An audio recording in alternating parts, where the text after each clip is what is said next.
Back to my channel Mangala's kitchen. ಇವತ್ತು ಈ video ಬಂದು ಗುರುವಾರದ ವಿಡಿಯೋ ಆಗಿರುತ್ತೆ. ನಮ್ಮ ಮನೇಲಿ ರಾಯರ ಫೋಟೋ ಇತ್ತು, ಅವ್ರಿಗೆ ನಾನು ಸಿಂಪಲ್ಲಾಗಿ ಇಲ್ಲಿ ಹುಟ್ಟುಹಬ್ಬದ ಒಂದು ಪೂಜೆನ ಮಾಡಿದ್ದೆ.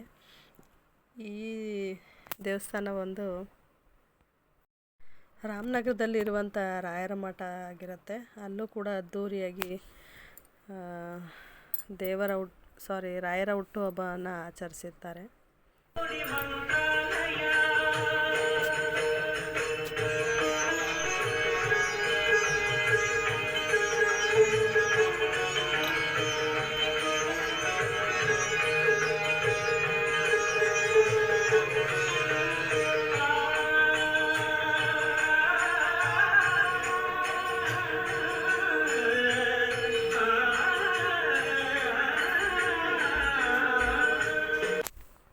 ನಾನು ಕೂಡ ಇವತ್ತು ಮನೆಯಲ್ಲಿ ರಾಯರ ಫೋಟೋಗೆ ಹೂವನ್ನೆಲ್ಲ ಮುಡಿಸಿ ಹಾಗೆ ತುಳಸಿ ದಳದಿಂದ ಅಲಂಕಾರ ಮಾಡಿ ಸಿಂಪಲ್ಲಾಗಿ ಒಂದು ಗುರುವಾರದ ಪೂಜೆನ ಮಾಡಿದೆ. ಈ ರಾಯರ ಫೋಟೋನ ಮಂತ್ರಾಲಯದಿಂದ ನಮ್ಮ ಅಣ್ಣ ತಂದುಕೊಟ್ಟಿದ್ರು. ಈ ಫೋಟೋ ತಂದುಕೊಟ್ಟು ಒಂದು ವರ್ಷನೇ ಆಗ್ತಾ ಬಂತು. ಆವಾಗಿಂದ ನಾನು ಪ್ರತಿ ಗುರುವಾರ ರಾಯರಿಗೆ ಪೂಜೆನ ಮಾಡ್ಕೋತಾ ಬಂದಿದ್ದೀನಿ. ಅದರಲ್ಲೂ ಇದೇ ಮೊದಲನೇ ವರ್ಷ ನಾನು ಗುರು ರಾಘವೇಂದ್ರ ರಾಯರ ಹುಟ್ಟುಹಬ್ಬದ ಪೂಜೆನ ವಿಶೇಷವಾಗಿ ಮಾಡಿರುವಂಥದ್ದು ಇದೇ ಮೊದಲನೇ ವರ್ಷ. ಇವತ್ತು ರಾಯರ ಪೂಜೆಗೆ ಪ್ರಸಾದಕ್ಕೆ ಅಂತ ಅಂದ್ಬಿಟ್ಟು ನಾನಿಲ್ಲಿ ಹೆಸರುಬೇಳೆ ಪಾಯಸನ ಮಾಡಿದ್ದೆ. ಮೊದಲಿಗೆ ಹೆಸರುಬೇಳೆ ಹಾಗೆ ಸ್ವಲ್ಪ ಅದ್ರ ಜೊತೆಗೆ ಕಡಲೆಬೇಳೆ ಹಾಕಿ ಒಂದು ವಿಷಲ್ ಬರ್ಸ್ಕೊಂಡೆ. ಅದಾದ ನಂತರ ನಾನಿಲ್ಲಿ ಬೆಲ್ಲದ ಪಾಕನ ತೆಗೆದು ಇಟ್ಕೊಂಡಿದ್ದೆ. ಎಷ್ಟು ತೆಳುವಾಗಿ ಬೇಕೋ ಅಷ್ಟು ನೀರನ್ನು ಹಾಕ್ಕೊಂಡು ಹಾಗೆ ಜೊತೆಗೆ ಬೆಲ್ಲದ ಪಾಕನೂ ಮಿಕ್ಸ್ ಮಾಡಿಕೊಂಡು ತರತರಿಯಾಗಿ ಕಾಯಿನ ತೆಂಗಿನಕಾಯಿ ಹಸಿ ಕಾಯಿ ಆದರೂ ಆಗಿರ್ಬೋದು, ಇಲ್ಲ ಒಣ ಕೊಬ್ಬರಿನಾದರೂ ಆಗಿರ್ಬೋದು ಹಾಕ್ಕೊಂಡು ಸ್ವಲ್ಪ ತರಿಯಾಗಿ ರುಬ್ಬಿ ಹಾಕ್ಕೊಂಡಿದ್ದೀನಿ. ನಾನಿಲ್ಲಿ ಹಸಿ ಕಾಯಿನೇ ಹಾಕಿರುವಂಥದ್ದು. ಅದಾದಮೇಲೆ ಗೋಡಂಬಿ ದ್ರಾಕ್ಷಿ ತುಪ್ಪದಲ್ಲಿ ಹುರಿದು ಅದಕ್ಕೆ ಸ್ವಲ್ಪ ಏಲಕ್ಕಿ ಕಾಯಿನೂ ಸಹ ಹಾಕ್ಕೊಂಡು ಚೆನ್ನಾಗಿ ಕುದಿಸ್ಕೊತಾ ಇದ್ದೀನಿ.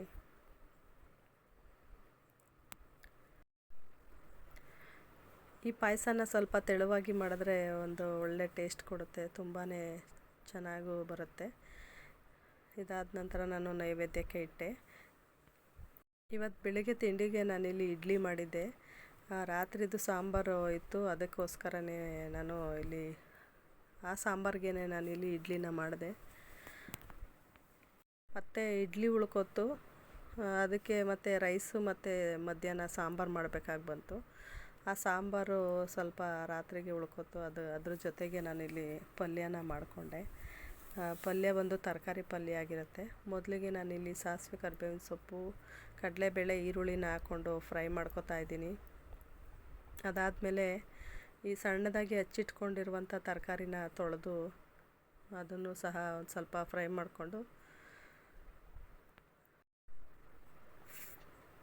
ಮಾಡಿ ಆದಮೇಲೆ ಇದಕ್ಕೆ ಸ್ವಲ್ಪ ಅರಿಶಿನ ಪುಡಿನ ಹಾಕೋತಾ ಇದ್ದೀನಿ. ಅರಿಶಿನ ಪುಡಿನ ಹಾಕ್ಕೊಂಡು ಸ್ವಲ್ಪ ಹಾಗೆ ಕೈ ಆಡಿಸ್ಕೋಬೇಕಾಗತ್ತೆ. ಸ್ವಲ್ಪ ಚೆನ್ನಾಗಿ ತರಕಾರಿ ಎಲ್ಲ ಫ್ರೈ ಆದಮೇಲೆ ಇದಕ್ಕೆ ಸ್ವಲ್ಪ ಅರಿಶಿನ ಪುಡಿ ಹಾಗೆ ಒಂದು ಸ್ವಲ್ಪ ತೆಂಗಿನ ತುರಿನ ಹಾಕ್ಕೊಂಡು ಚೆನ್ನಾಗಿ ರೋಸ್ಟ್ ಮಾಡ್ತಾಯಿದ್ದೀನಿ.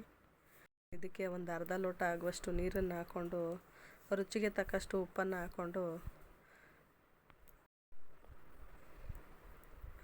ನಾನು ಸ್ವಲ್ಪ ಹಸಿರು ಕಾಳನ್ನ ನೆನೆಸಿಟ್ಟಿದ್ದೆ, ಅದನ್ನು ಸಹ ಇದ್ರ ಜೊತೆಗೆ ಹಾಕ್ಕೊಂಡು ಒಂದು ವಿಷಲ್ನ ಬರ್ಸ್ಕೊತಾ ಇದ್ದೀನಿ. ಇದೆಲ್ಲ ಬರ್ಸಿದಾದಮೇಲೆ ಪಲ್ಯ ಆಗಿರುತ್ತೆ. ನಾನಿಲ್ಲಿ ಕುಕ್ಕರಲ್ಲೇ ಮಾಡಿದ್ದೆ ಈ ಪಲ್ಯನ. ಬೇಕಿದ್ದರೆ ಹಾಗೆ ಸಹ ಮಾಡ್ಕೋಬೋದು, ಕುಕ್ಕರಲ್ಲಿ ಮಾಡ್ದಿರ ಹಾಗೇನೂ ಮಾಡ್ಬೋದು. ನಾನಿಲ್ಲಿ ಹೆಸರು ಕಾಳು ಸ್ವಲ್ಪ ಬೇಯಬೇಕಿತ್ತು, ಸೊ ಹಂಗಾಗಿ ಕುಕ್ಕರ್ಗೆ ಹಾಕ್ಕೊಂಡು ಒಂದು ವಿಷಲ್ನ ಬರ್ಸ್ಕೊಂಡೆ. ಈ ಪಲ್ಯ ಎಲ್ಲ ರೆಡಿ ಆದಮೇಲೆ ನಾನು ವಿಡಿಯೋ ಮಾಡೋದಕ್ಕೆ ಹೋಗಿಲ್ಲ. ಯಾರ್ಯಾರಿಗೆ ನನ್ನ ವಿಡಿಯೋ ಇಷ್ಟ ಆಗಿದೆಯೋ ಅವರೆಲ್ಲ ಲೈಕ್ ಮಾಡಿ, ಶೇರ್ ಮಾಡಿ, ಹಾಗೆ ಸಬ್ಸ್ಕ್ರೈಬ್ ಮಾಡಿ ಅಂತ ಕೇಳ್ಕೊತೀನಿ. ಜೊತೆಗೆ ಕಮೆಂಟ್ ಬಾಕ್ಸಲ್ಲಿ ಕಮೆಂಟ್ ಮಾಡೋದನ್ನು ಮರಿಬೇಡಿ. ದಯವಿಟ್ಟು ನಿಮ್ಮ ಸಪೋರ್ಟ್ ನನಗಿರಲಿ ಅಂತ ನಾನು ನಿಮ್ಮಲ್ಲಿ ಕೇಳ್ಕೊತೀನಿ. ನೋಡಿ, ಸಾಂಬಾರಲ್ಲಿ ತರಕಾರಿಗಳು ಯಾರ್ಯಾರು ತಿನ್ನೋಕೆ ಇಷ್ಟ ಆಗೋದಿಲ್ವೋ ಅವರು ಈ ರೀತಿಯಾಗಿ ಪಲ್ಯಗಳನ್ನ ಮಾಡ್ಕೊಳ್ತೀನಿ, ಇಷ್ಟಪಟ್ಟು ತಿಂತೀರಾ. ಇದಾಗಿತ್ತು ನನ್ನ ಇವತ್ತಿನ video. Thank you for watching. Thank you.